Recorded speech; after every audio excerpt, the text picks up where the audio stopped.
Bismillahirrahmanirrahim. Assalamualaikum warahmatullahi wabarakatuh. Alhamdulillah, pagi hari ini kita akan melanjutkan materi dengan bab baru. Ya, namun sebelumnya saya mengajak anak-anakku untuk kita berdoa bersama agar dalam penerimaan materi nantinya bisa lebih mudah dipahami dan bisa lebih dipraktekkan apa yang Anda dapatkan pada kesempatan ini. Mari kita mulai. Bismillahirrahmanirrahim. Rabbi syrah li sadri wa yassir li amri wahlul 'uqdatam min lisani yafqahu qawli. Allahumma zidna ilman warzuqna fahman sahiha. Amin. Allahumma amin. Selanjutnya anak-anakku sekalian, saya kembali ingatkan, silakan diisi komentar absennya. Ya, karena absen ini termasuk juga saya sangat memperhitungkan dalam aktivitas Ananda sekaligus dalam hal penilaian saya. Ya, jadi itu ada kriteria tertentu buat saya dalam hal penilaian mengabsen. Ya, bagaimana yang mengabsen tepat waktu, bagaimana yang mengabsen terlambat, dan lebih parah kalau tidak mengabsen. Ya, ini. Jadi makanya kembali saya ingatkan, silakan Anda. Ya, yang jelas kalau Anda sudah buka, ya coba diutamakan itu isi komentar dulu atau mengabsen dulu, baru kita lanjutkan atau kita buka video itu. Ya, oke. Baiklah anak-anakku sekalian, jadi bab yang baru ini merupakan pertemuan yang kelima. Dengan judul Babul Af'ali. Babul Af'ali. Iya. Al-af'ali itu sama dengan fi'il, ya. Nah, jadi bab ini membahas tentang fi'il dalam kurung kata kerja. Iya. Kata yang mengarah kepada pekerjaan. Nanti kita detailnya bagaimana itu pekerjaan. Ya, saya baca, silakan Anda amati, dengar baik-baik, perhatikan dan perbaiki barisnya kalau ada yang tidak cocok di situ. Sebentar lagi juga diterjemahkan bila saat saya menerjemahkan. Ya. Babul af'ali, bab tentang kata kerja. Bab tentang kata kerja. Al-af'alu salasatun. Al-af'alu salasatun. Titik 2, madin wa mudhari'un wa amrun nahu daraba wa yadribu wa idrib. Palmadi maftuhul akhiri abadan. Palmadi maftuhul akhiri abadan. Wal amru majzumun abadan. Wal amru majzumun abadan. Wal mudhari'u ma kana fi awwalihi ihda az-zawaidi al-arba'i ya jama'uha qauluka anaitu. Qauluka anaitu wa huwa marfu'un abadan. Marfu'un abadan hatta yadahula alaihi nasibun aw jasimun. Hatta yadahula alaihi nasibun aw jasimun Pannawasibu asyaratun. Pannawasibu asyaratun. Ya. Kita terjemahkan dulu. Al-af'alu salasatun. Fi'il itu terbagi tiga. Fi'il itu terbagi tiga, yakni madi, kata kerja lampau. Madi, kata kerja lampau. Wa mudhari'u, kata kerja sekarang. Wa mudhari'u, kata kerja sekarang. Wa amrun, kata kerja perintah. Nahu, contoh dari masing-masing fi'il tadi itu. Jadi contoh darabah, ya kita terjemahkan telah memukul. Wa yadribu, dan sedang memukul. Wa idrib, serta pukullah.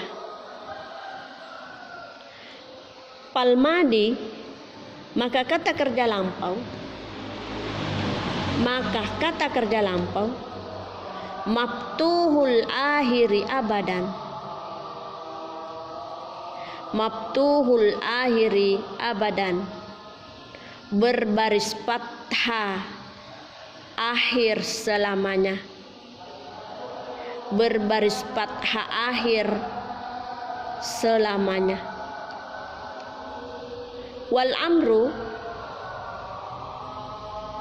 amru, dan fi'il perintah atau pekerjaan perintah majazumun abadan, dijazam selamanya. Dijazam selamanya.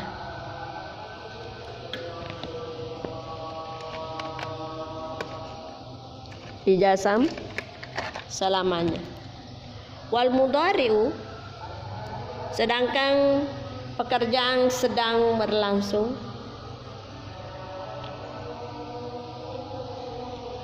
Sedangkan pekerjaan yang sedang berlangsung,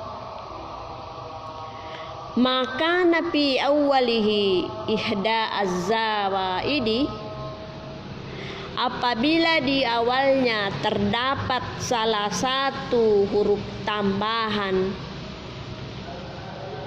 Apabila di awalnya terdapat salah satu tambahan di antara 4 huruf. Apabila di awalnya terdapat salah satu tambahan di antara 4 huruf, ya jama'uha, terkumpul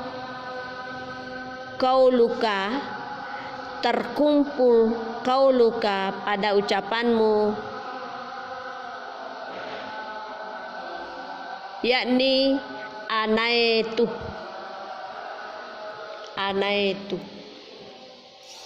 wahwa, yakni marfu'un abadan, dirapak selamanya, hatta yadahula alaihi nasibun aw jasimun, hingga dimasuki padanya huruf nasab aw jasim atau jasam, hingga dimasuki padanya huruf nasab atau huruf jasam. Pannawasibu asyaratun, maka yang masuk huruf nasab itu ada 10. Yang masuk huruf nasab itu ada 10. Ya, cukup sampai di situ dulu kita baca. Ya, jadi silakan Anda amati. Perhatikan. Jadi pembahasan kita di sini adalah masalah kata kerja. Bab tentang kata kerja. Nah, mohon perhatiannya, saya akan jelaskan. Al-af'alu salasatun. Fiil atau kata kerja ini terbagi 3. Yang pertama adalah madi atau istilahnya fiil madi. Yang kedua mudhari'u, istilahnya fi'lun mudhari'. Yang ketiga amrun atau yang istilahnya fi'il amar. Nah, jadi pertama fi'il madi ini menunjukkan pekerjaan. Jadi ketiga-tiganya ini adalah menunjukkan pekerjaan, cuma dibatasi oleh waktu. Nah, kalau fi'il madi ini dibatasi waktunya hanya pekerjaan yang telah berlangsung, yang telah lewat pekerjaan itu. Misalnya kemarin kita telah belajar, kemarin kita telah duduk, ya, kemarin kita telah belajar, kemarin kita telah bercakap dan sebagainya. Yang jelas itu arahnya mengarah kepada pekerjaan yang telah. Jadi jangan dicampur-campur. Ya, kalau memang kita menginginkan kita mau berbicara tentang pekerjaan yang lalu, maka kita ambil dari fi'il madi. Ya. Selanjutnya fi'lun mudhari. Ini fi'lun mudhari mengarah kepada pekerjaan yang sementara berlangsung, sedang kita laksanakan. Ya, sedang kita laksanakan. Misalnya sekarang ini belajar sekarang, mendengarkan sekarang, ataukah yang akan datang.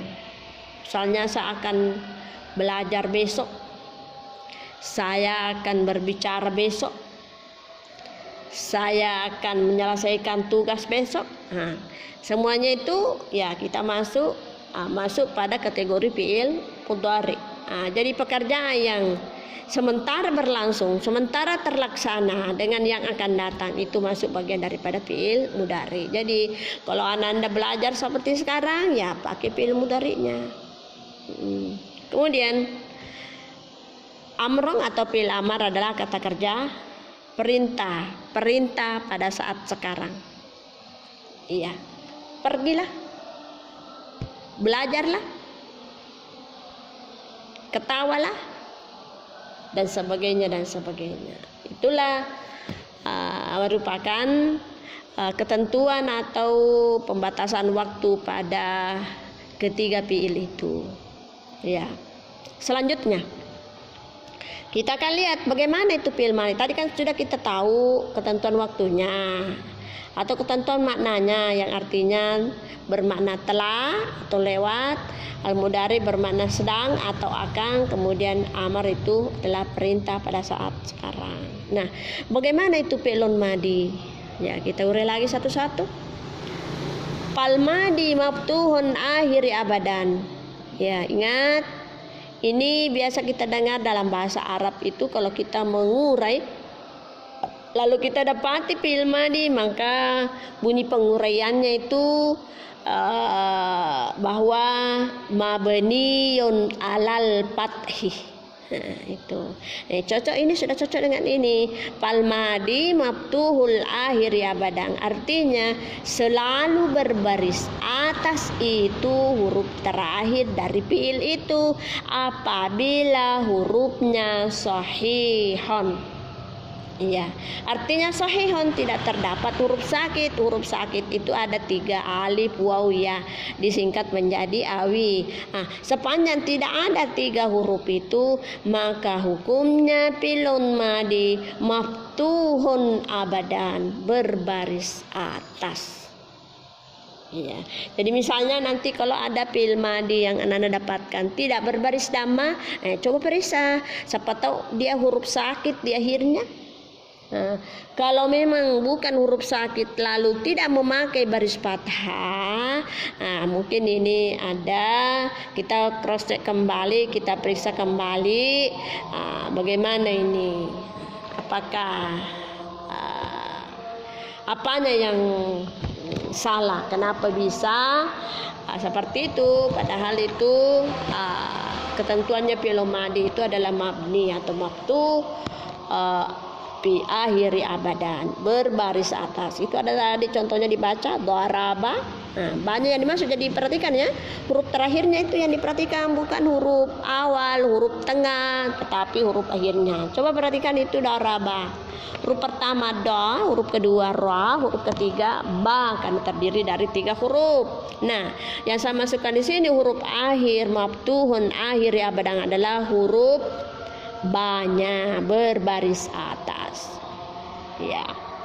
Selanjutnya wal amru majzumun abadan. Nah, ini juga fi'il amar selamanya ini memakai baris sukun kalau hurufnya itu adalah sahih. Ya. Coba kita lihat itu, ada sudah fi'il madhi daraba, lalu fi'il mudhari. Nah, sekarang fi'il amar idrib. Nah, itu ada banyak itu. Banyak juga itu masih itu huruf terakhir ya. Nah, itu yang dimaksud majzumun abadan, berbaris sukun selamanya. Selanjutnya wal mudhari ma kana awwalihi ihdaz zawaidil arba'i yajma'uha qauluka ana itu.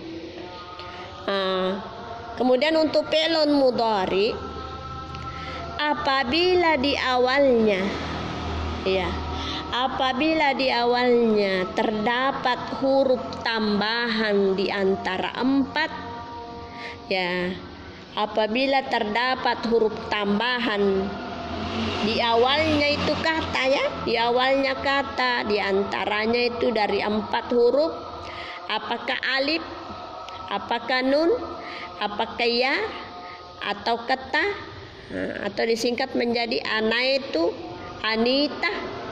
Nah, itulah huruf-huruf mudhari. Apabila salah satu ada tambahan dari 4 itu di awalnya, itu adalah fi'il mudhari. Misalnya ya, tadi kan kita angkat fi'il madhinya daraba, berapa huruf? 3. Da, ra, ba. Nah, sekarang mau dijadikan fi'il mudhari. Nah, di awalnya itu mendahului huruf da itu ditambah salah satu huruf mudhari karena ada 4. Jadi tidak boleh ditambah 4 ya, tidak boleh, hanya memilih salah satu. Nah, memilih salah satu di antara 4 itu kita akan lihat lagi yang dijelaskan itu apakah satu orang laki-laki, apakah satu orang perempuan, apakah itu menunjukkan saya, apakah itu menunjukkan kamu. Itu diperhatikan lagi, mana yang mana atau apa yang kita inginkan dari itu, maka itulah yang kita tambahkan salah satu huruf di antara 4 itu. Misalnya ya, ada dibaca tadi itu daraba fi'il madhi, ditambah salah satu huruf mudhari di awalnya, berarti mendahului huruf da. Coba perhatikan itu, wah ya, dari bukan wawunya ini bukan ya. Yang dimaksud di situ tambahan sebelum huruf da yang merupakan huruf awal tadi fi'il madhi, ditambah di depannya ya, berarti ya. Ya ada baru disukun, ya ada ribu, lalu huruf terakhirnya berbaris dhamma. Kenapa berbaris dhamma? Karena itu masuk fi'il mudhari yang artinya sedang atau akan berlangsung pemukulan. Jadi misalnya ya, kita mau roba ini, misalnya daraba, kita mau misalnya ganti atau kasih alif di depannya. Jadi kita roba dulu itu ya-nya, kita mengatakan ada ribu. Jadi apabila tidak ada huruf-huruf nasab, huruf jazm di awalnya fi'il mudhari itu, maka hukumnya berbaris dhamma. Seperti ini yang di ini ya, ada ribu, tidak ada huruf di depannya, huruf nasab, huruf jazm tidak ada, maka barisnya banyak itu berbaris dhamma. Jadi begini ya, Tadi kan daraba itu adalah fi'lun madi. Nanti bisa dikatakan fi'lun mudhari, artinya pekerjaan yang sedang berlangsung atau pekerjaan yang akan berlangsung apabila di awal fi'il madi itu ada salah satu huruf mudhari. Kalau tidak ada berarti bukan fi'il mudhari itu.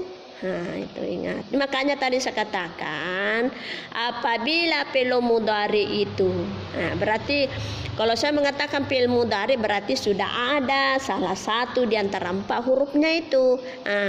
Apabila fi'il mudhari itu didahului huruf nasab, jadi ini fi'il mudhari yang sudah ada huruf mudhari'nya, ada di antaranya huruf nasab, ada di antaranya huruf jazam, maka itu barisnya berubah. Tetapi sepanjang tidak ada keduanya itu, karena huruf nasab ada beberapa, huruf jazam ada beberapa, kalau toh tidak ada sama sekali, maka baris hukumnya adalah berbaris dhamma. Coba lihat itu ya, ada ribu. Ya, coba kita ganti dulu itu huruf mudhari'nya karena ada 4.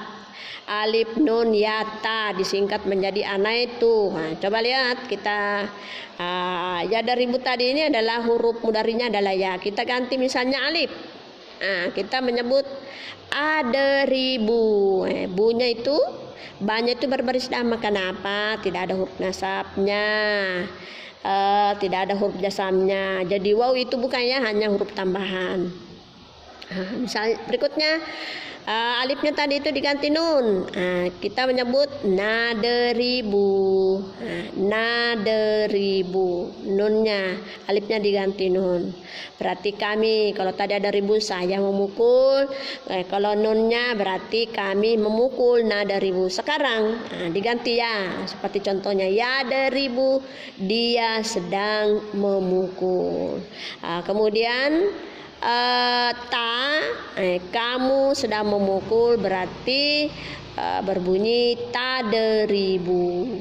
Jadi tergantung dari kemauan kita. Apakah kita mengartikan saya, berarti kalau saya, kita menginginkan saya berarti alif di awalnya itu. Kalau menginginkan kami berarti nun.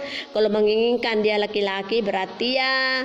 Kalau menginginkan perempuan berarti ta yang dipakai di awal fi'il huruf mudhari itu. Ya.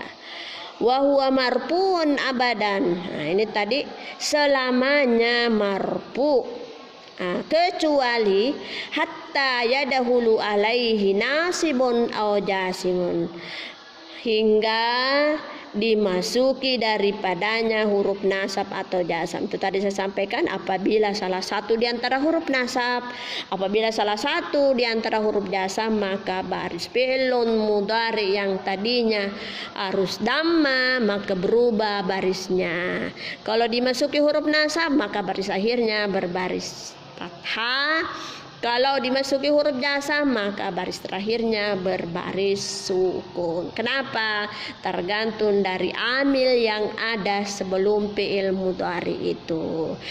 Kalau tadinya dipakai dhamma, itu karena tidak ada di antara dua-duanya itu, maka wajib hukumnya kita baca dhamma yang artinya sedang berlangsung pekerjaan itu.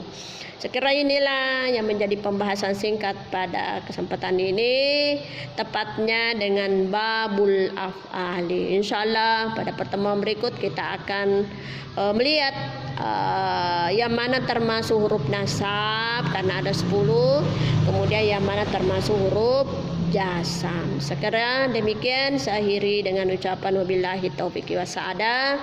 Assalamualaikum warahmatullahi wabarakatuh.